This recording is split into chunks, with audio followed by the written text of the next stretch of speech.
Do you remember your first trip to the library? Or the day you received your first library card? The library is an important resource for children, and it provides a fun environment to develop valuable, lifelong learning skills. We provide a whole array of programs for the very young kids, the Fabulous Friday programs, to the older kids. And there just isn't enough space in that area. In the last couple of years, we've removed some bookshelves to make room for the homework help. And it's really a shame that in a community that values education and culture, that we have such a constraint on the services that we can provide to kids. With the 57% surge in children's summer reading participation last year alone, the current 1,500 square foot space is undersized, dark, and crowded. We are a happy, busy place up there, but it is crowded. It's dark.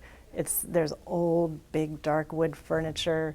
The books for the 3rd and 4th grade kids are on shelves that are this high, and it's just, I actually had a little girl a couple of weeks ago ask me for the drawing books. I walked her to the area and I said, "They're here, take a look." And she came back a little while later and she said, "I didn't find any drawing books." And I went back and I had pointed to one shelf, but most of them were up, and she said, "Well, those are too high." I mean, so basic things like that, where we have a little bit of elbow room, we have beautiful sunlight coming in, we have more places to sit, more places to relax and kind of spread out. Even from the beginning, it really was lacking, not enough space, very awkwardly arranged, and not very attractive. And even then, the community weighed in and felt that the space got short shrift. It was elevated to a council meeting where the council tried to find a fix from the dais. So it's really been a goal for us for all that time to try to do something to enhance the space. To alleviate these issues, a public campaign was launched to raise $5.6 million for a new and improved children's library. I was involved from the beginning. I was the president of the Junior League of Santa Barbara, and this idea was really a collaboration at that point. When the Junior League was looking to change their focus area, we were looking for things that members could have hands-on opportunities with. So our development or research committee, if you would, met with Irene and talked about what the opportunities here at the library would be.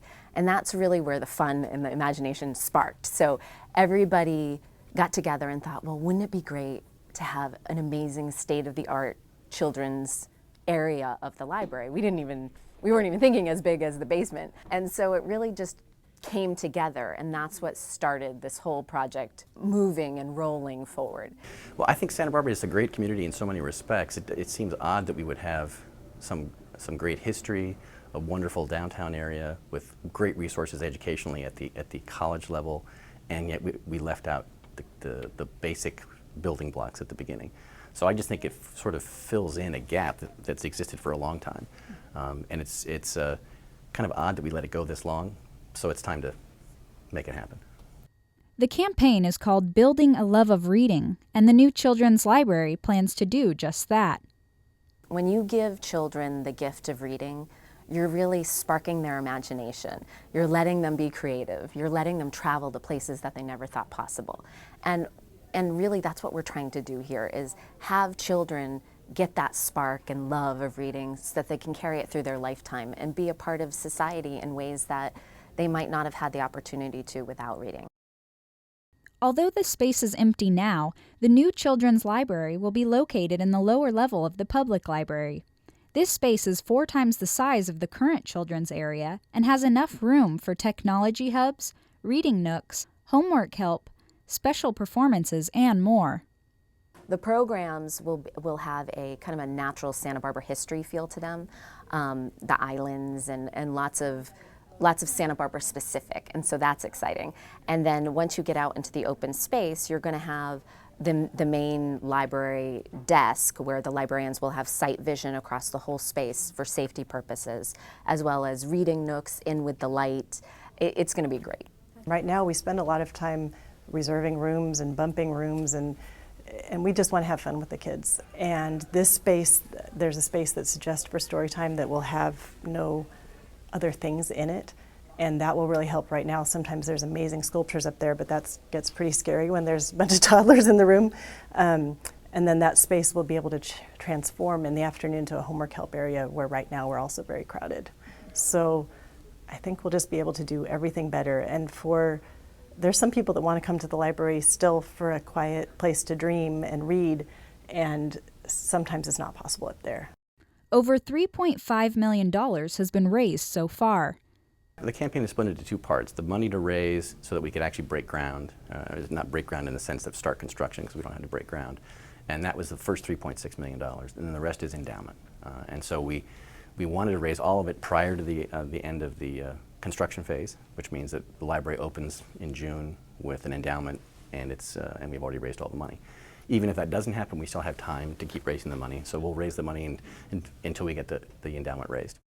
The campaign began with a $500,000 donation from the city and a few other large donations from local foundations and donors. Now, the Children's Library hopes the community will recognize the need and value of this project and come together to raise the remaining $2 million. It's so critical to this community given not only our demographics, but without illiterate children in a society, we will not have a thriving workforce. And our community is special in that the library is used by everybody. It's used from the poorest of the poor to the wealthiest. The library is really the hub of social interaction for our children. And it's really the first place where kids go when they can feel independence. It's kind of a pull the community together kind of a project because it benefits everybody and at the basic level of initial reading and literacy. And that's really important. And I think even high school kids know that, and middle school kids know that, and especially the kids who are coming in to the reading programs know that. So that's why it's not just people nearby or downtown or anybody just in one community. It's the whole community tying together to realize this is an essential portion of education. I think the kids in this community deserve the best library, and it really is a community gathering place, and we have so many supporters. This is really the time for them to step forward and be a part of this group effort to provide an inspiring place for kids.